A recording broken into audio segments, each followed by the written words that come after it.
मुखिया जी, आपकी पत्नी ठकुराइन बालकनी से गार्डन में आ गिरी। क्या वो ठीक तो है? उनको चोट तो नहीं आई है मुखिया जी, लेकिन उनकी आंखों में खौफ नजर आ रहा है और वो कुछ बोल भी नहीं रही हैं। हे भगवान! ये सुनकर सभी गांव के लोग और तांत्रिक बाबा जी मुखिया जी के साथ हो लिए। सभी घर पहुंचे तो ठकुराइन पलंग पर पड़ी थी। ठकुराइन, क्या हुआ आपको? हमें कुछ तो बताइए। मुखिया जी को सामने पाकर ठकुराइन उनसे लिपट गई। जी। कुछ देर ठकुराइन ऐसे ही मुखिया जी के गले लगी रही और फिर हिम्मत करके बोली, मुझे बहुत ही भयानक सपना दिखाई दिया और फिर ऐसा लगा कि कोई मेरा पैर खींच रहा है। मैं अपने आप बालकनी में खींची चली गई और अपने आप को संभालने की कोशिश की तो गार्डन में जा गिरी।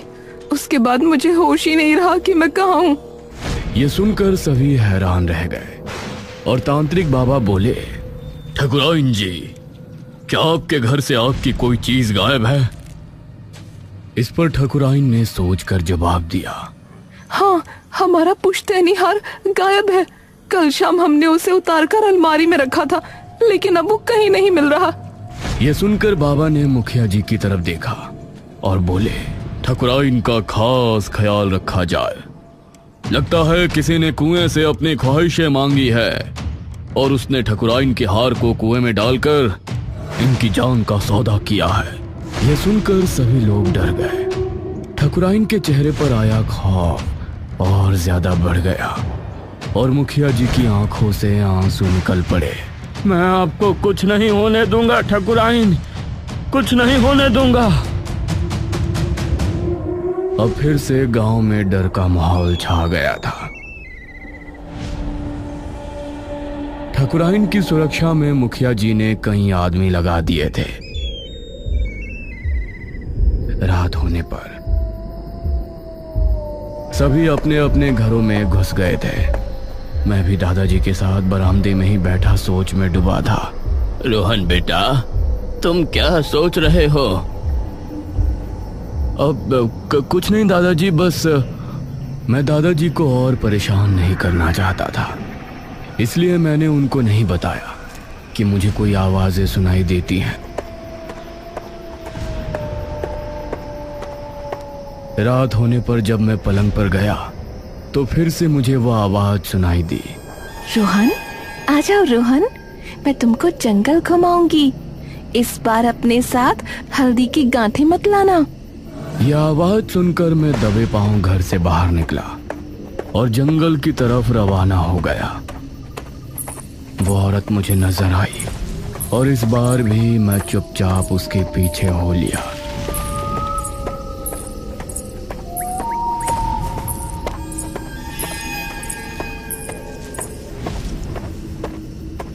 आप पिछली बार भाग क्यों गई थी? आप हल्दी की गांठों से क्यों डरती हो? अगर जंगल घूमना चाहते हो तो चुपचाप मेरे साथ चलते रहो। इस तरफ मुखिया जी भी अपनी पत्नी के साथ कमरे में बैठे थे। अरे आप कब तक ऐसे जागते रहेंगे? सो जाइए ना। नहीं, आज मुझे नींद नहीं आएगी। तुम्हारी जान खतरे में है। ठीक है मेरे पति देव, मैं भी देखती हूँ अब कब तक मेरे लिए जागते रहते हैं। इस तरफ मैं कुंड के सामने बैठ चुका था। अब तुम अपनी आंखें बंद कर लो। उसके कहने पर मैंने मेरी आंखें बंद की और फिर उसने मेरे कंधों पर हाथ रखकर मंत्र पढ़े।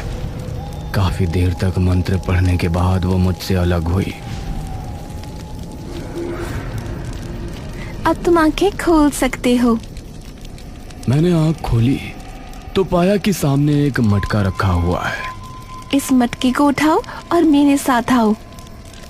लेकिन आपने तो कहा था कि विधि करने के बाद मैं झरने पर जा सकता हूँ और पेड़ों पर भी चढ़ सकता हूँ। वो तो तुम कर सकते हो रोहन, लेकिन इसके पहले तुमको मेरा एक काम करना पड़ेगा। मैं तुम्हारे लिए इतना कर रही हूँ, क्या तुम मेरा काम नहीं करोगे? यह सुनकर अब मुझे थोड़ा सुकून मिला। यही तो मैं जानना चाहता था। ऐसा कौन सा काम है जिसके लिए वो मुझे आवाजें लगाया करती थी? कौन सा काम था? जिसके लिए उसने सिर्फ मुझे चुना। मैंने मटका उठाया और उसके साथ हो लिया। अब वो मुझे अंधेरे जंगल की तरफ ले जाने लगी। मैं भी उसके पीछे चुपचाप चल रहा था और कुछ कदम ही चलने के बाद मैंने देखा कि वो कुआं ठीक हमारे सामने है। कुएं के पास पहुंचकर उसने मटकी को कुएं की बाउंड्री पर रखा।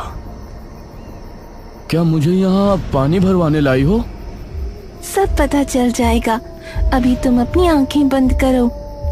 उसके कहने पर मैंने झट से अपनी आंखें बंद कर ली। दूसरी तरफ ठकुराइन आराम से मुखिया जी के पास सो रही थी। मुखिया जी की भी अब आंख लग गई थी।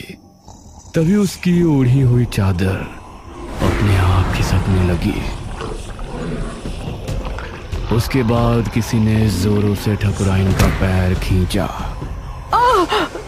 उसकी आवाज सुनकर मुखिया जी नींद से जागे।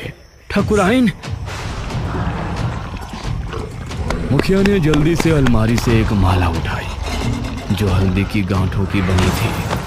ठकुराइन अपने आप घसीटते हुए घर से बाहर निकली। मुखिया उसके पीछे भाग रहा था। वह जंगल के अंदर पहुंचने ही वाली थी। इसके पहले ही मुखिया ने उसके हाथ को पकड़ा और झट से उसके गले में माला डाल दी। तभी एक आवाज फिजा में गूंजी। तुम ठीक तो हो? जी मैं ठीक हूँ। मुखिया ठकुराइन को फिर से घर ले गया।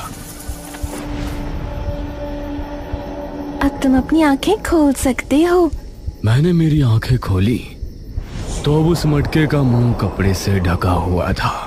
हाँ, उठाओ इसे और मेरे साथ चलो। इस बार तुमको आगे चलना है, रास्ता मैं बताऊंगी।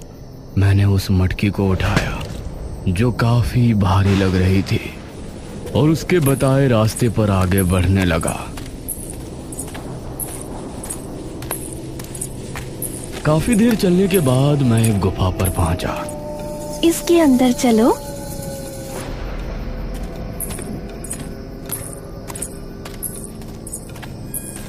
गुफा के अंदर जाने पर मुझे बहुत ठंड लग रही थी। मेरी रफ्तार जब भी हल्की होती तो वो मुझे टोकते हुए तेज चलने को कहती। इसी तरह चलते हुए मैं एक जगह पहुंचा जहां जमीन पर 5 गोल घेरे बने थे। इसे घेरे में ये मटकी रख दो। मैंने उस मटके को घेरे में रख दिया और फिर वो मुझे गुफा के बाहर ले आई। अब मैं तुमको उस इलाके में ले चलती हूँ। अब तुम झरने में नहा भी सकते हो और पेड़ों से फल भी तोड़कर खा सकते हो। इस पर मैंने खुश होने का नाटक किया। वो मुझे झरने पर ले गई जहां मैंने खूब मौज मस्ती की। पेड़ों पर चढ़कर मैंने फल भी खाए, उसे ये दिखाने के लिए कि मैं सिर्फ एक भोला भाला हूं। लेकिन असल में मेरे दिमाग में वो सवाल गूंज रहा था, मेरे हाथों उस मटकी को गुफा के अंदर रखवाने के पीछे उसकी क्या वजह थी? ये काम वो किसी और से भी तो करवा सकती थी। कुछ देर ऐसे ही मस्ती करने के बाद मैंने उससे विदा ली और घर पहुंचा।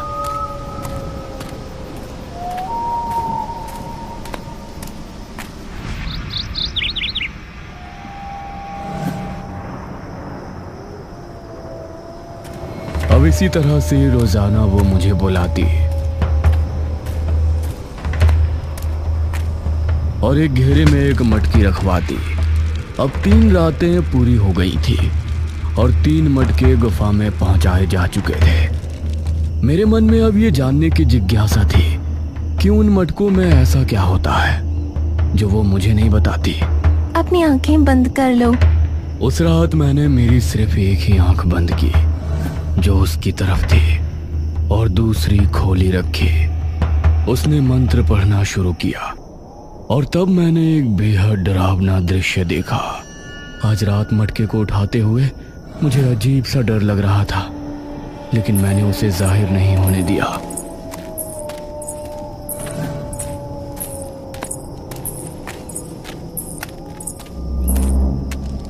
उस मटके को गुफा में पहुंचाने के बाद अब मैं फिर से घर पहुंचा। लेकिन अब मुझे कुछ भी छिपाना ठीक नहीं लग रहा था। दादाजी, मुझे आपको कुछ बताना है। क्या हुआ रोहन? बताओ, क्या बताना चाहते हो? मैंने दादाजी को अब आवाजों से लेकर सारी बात कह सुनाई, जिसे सुनकर दादाजी ने मुझे एक थप्पड़ लगाया। तुमको पता भी नहीं है कि तुमने गांव वालों को किस मुसीबत में फंसा दिया है। दादाजी ने मुखिया को खबर पहुंचाई और मुखिया जी ने अब उन्हीं महान तांत्रिक को बुलाया। वह कुर्सी पर विराजमान थे और मैं किसी मुजरिम की तरह उनके सामने खड़ा था। जिज्ञासा, जिस जिज्ञासा के चलते तुमने ये गलती की है वो कोई छोटी गलती नहीं है रोहन बेटा। मुझे अपना बाजू दिखाओ। यह सुनकर मैंने कमीज ऊपर करके अपना बाजू उन्हें दिखाया। मेरे बाजू पर एक छोटा सा काला निशान था जो पैदाइशी था। मंजरी को हमने बुरी तरह मार पीट कर गांव से निकाल दिया था, लेकिन उसे काली विद्या आती थी, इसलिए उसने किसी तरह से अपने आप को बचा लिया था। लेकिन अब हल्दी की गांठें उस पर भी अभिशाप हो चुकी थी। मतलब हल्दी की गांठों से अब मंजरी को भी दूर रहने की जरूरत थी और कुएं के शैतान से अब उसने सौदा किया था। मंजरी, अब तक कई इंसान मैंने इस कुएं में समा लिए हैं। अब तुम जाओ तो अपनी शक्तियां बढ़ाने के लिए और मुझे इस कुएं से आजाद कराने के लिए एक विधि कर सकती हो। कैसी विधि देव? तुमको वो बच्चा ढूंढना है जिसके बाजू पर एक काला निशान है। उस बच्चे के जरिए तुमको एक विधि करनी है। उस विधि का तरीका ये है, तुमको उस बच्चे को किसी भी तरह कुएं पर लेकर आना है। उस बच्चे के हाथों उस गुफा में लेकर जाना है जहां तुम अपनी तंत्र विद्या करती हो। तो एक महामंत्र पढ़ने के बाद तुम्हारे और मेरे ऊपर से हल्दी की गांठों का अभिशाप हट जाएगा और फिर हम दोनों और शक्तिशाली हो जाएंगे। ये गांव वाले फिर हमसे किसी भी तरह से बच नहीं पाएंगे। मैं ऐसा जरूर करूंगी देव, जरूर करूंगी।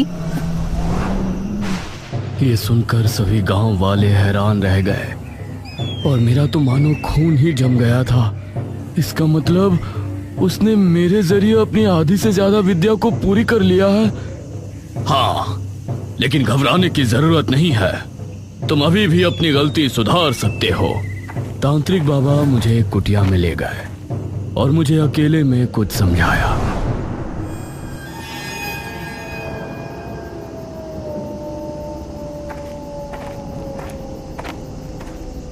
उस रात मैं फिर से मंजरी के पास पहुंचा। आज बस आखिरी रात है। आज तुमको मेरा ये काम आखिरी बार करना है। उसके बाद तुम आजाद हो। फिर तुम कभी भी जंगल आ सकते हो। तुमको मेरा काम करने की जरूरत नहीं पड़ेगी। मुझे बहुत खुशी है कि मैं आपके काम आ सका।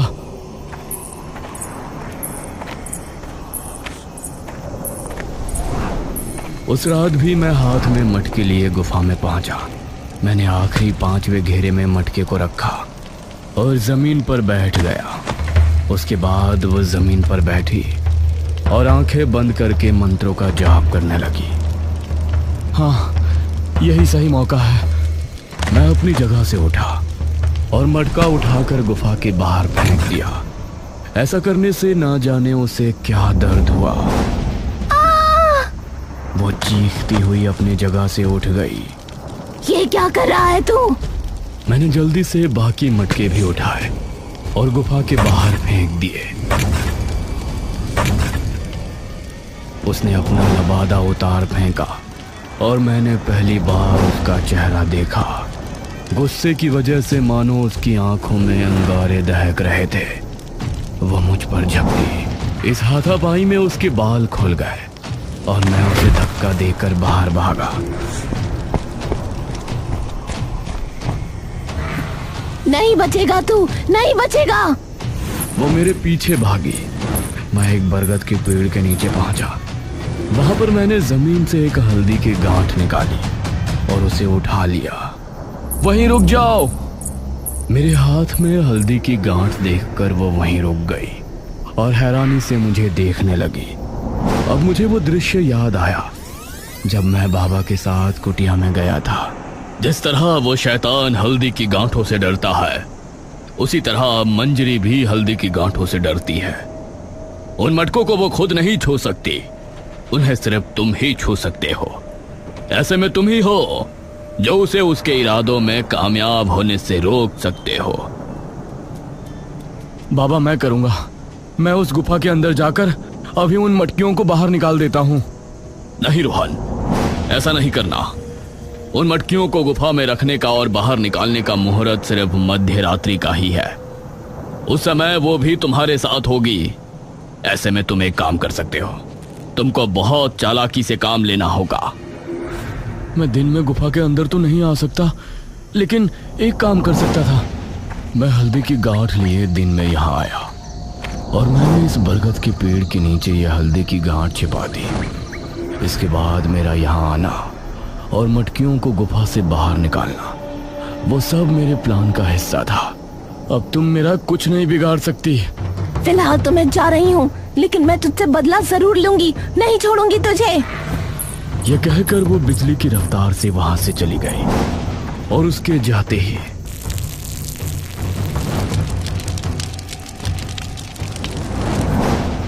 उसी रात एक शख्स हाथ में लालटेन लिए काला लबादा पहने हुए कुएं पर पहुंचा। उसने अपनी जेब से एक चीज निकालकर कुएं में डाल दी।